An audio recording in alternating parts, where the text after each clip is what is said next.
Hey everyone, I'm Kevin. Let's talk about queer stuff in Jesus and this whole thing about 2,000 years of Christian tradition and sexual orientation.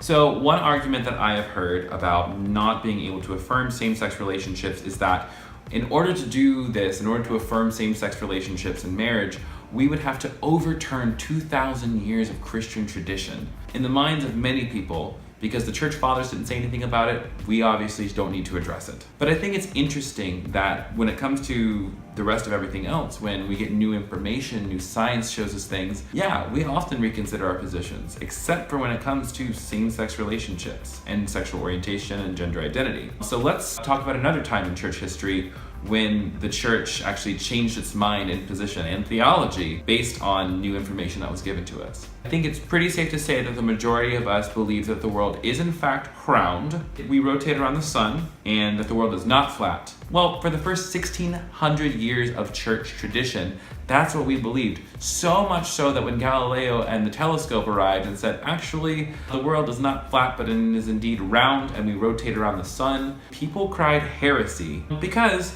the Bible says so. You can look at Psalm 93:1. The world is firmly established and cannot be moved. Joshua 10:13. The sun stopped in the middle of the sky. Ecclesiastes 1:5 says that the sun rises and sets and hurries back to where it rises.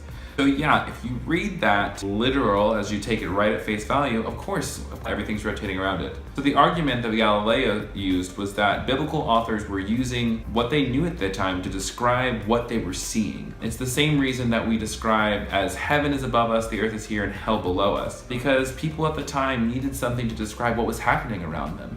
They saw the stars and the thunder, and it was like, oh gosh, that's where the gods live, and that's also where the rain comes from.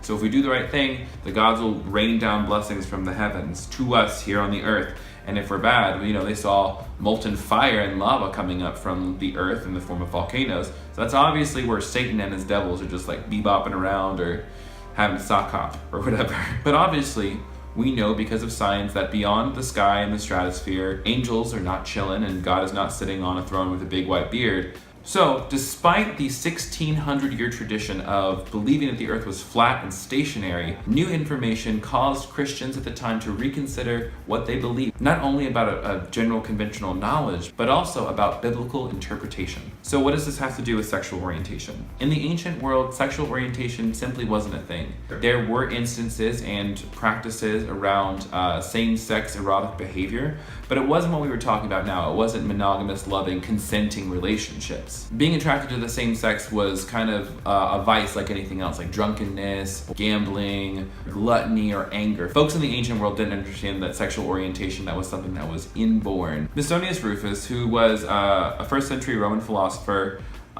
said that some folks engaged with same-sex activity because they were not being satisfied with those that were available and pursued those that were rare and inaccessible. So basically, having sex with someone of the same sex was kind of like an exotic thing that if you got bored with having sex with women, and of course it's always men having sex with women, not women having sex with anybody, because women didn't really have a sexuality in the mind of the ancient world. And men having sex with men was just this exotic thing that people would pursue. Dio Chrysostom, who was a first century Greco-Roman orator, said that the man whose appetite is insatiate in such things, i.e. sex with women, when he finds there's no scarcity and no resistance in this field, will have contempt for the easy conquest and will turn his assault against the male quarters.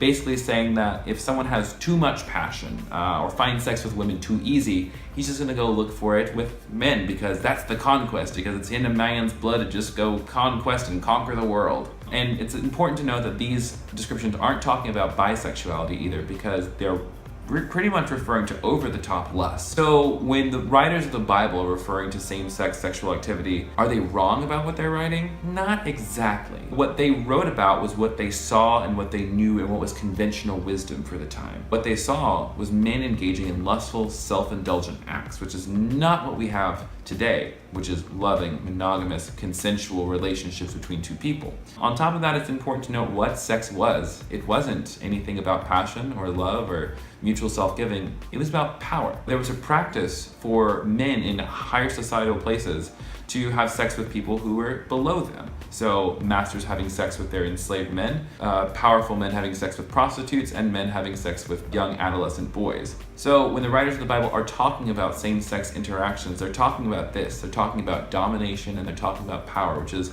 what anybody would say is probably wrong, to use sex as a way to exploit another person. I think that's a kind of a timeless thing that we can all agree to, right? Not to mention that everybody in the ancient world was probably sticking to very strict class and gender roles. So a man having sex with another man from a lower class was not necessarily a bad thing or a weird thing, or even an uncommon thing. In fact, men who were dominant and who had sex with people in a lower class system than they were seen as powerful. As much as I'd like to say that there were some sort of monogamous, committed, beautiful relationship we could point to, there were no committed relationships between people of the same sex, so people who were actually equals in society. There really isn't anything in any ancient writings that points that out. Because we didn't really understand sexuality or gender identity probably until the last 70 years of study. So yeah, there's nothing in ancient literature that we can point to as far as committed, monogamous, same-sex relationships that we're looking for. One might say,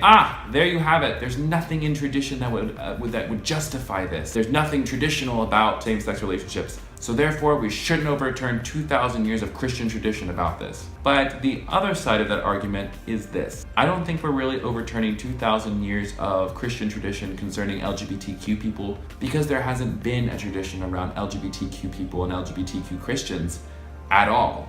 So if it's not there, there's nothing to overturn. If we want to stay true to Christian tradition of letting new information lead us to new understanding, then I think that this is another one of those cases, don't you think?